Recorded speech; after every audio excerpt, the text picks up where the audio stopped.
This is Censor on Stream, always on the front lines, bringing you the latest news about the Middle East war as quickly as possible. There have been 2 explosions in Tehran. The Israeli military says they struck Iran's ballistic missiles and surface-to-air missiles. This is Tehran. Tehran's fire authorities reported that 2 explosions were heard in western Tehran at 4:43 and 4:45 a.m. local time. A spokesperson for the Tehran Fire Department said that the city center was not the target. This is Isfahan. Right after the Israeli military carried out airstrikes on military facilities in western and central Iran, black smoke was seen rising. In addition, there are reports of explosions being heard in Tabriz, Kermanshah, and Isfahan. Israeli media also reported that the Israeli Air Force attacked Iranian government targets without entering Iranian airspace.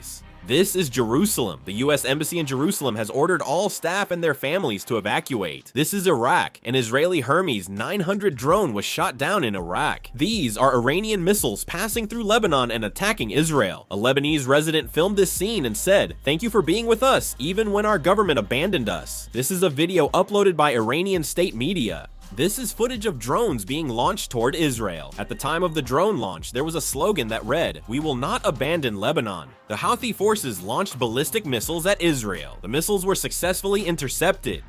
President Donald Trump said in an interview with the Financial Times that he holds the decision-making power and that Benjamin Netanyahu, the Prime Minister of Israel, will have no choice but to accept any agreement reached between the United States and Iran.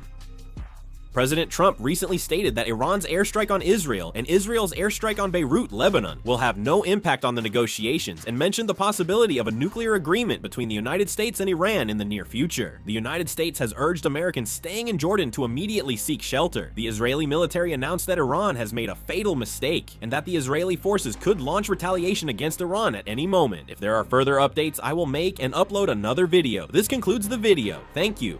Ja.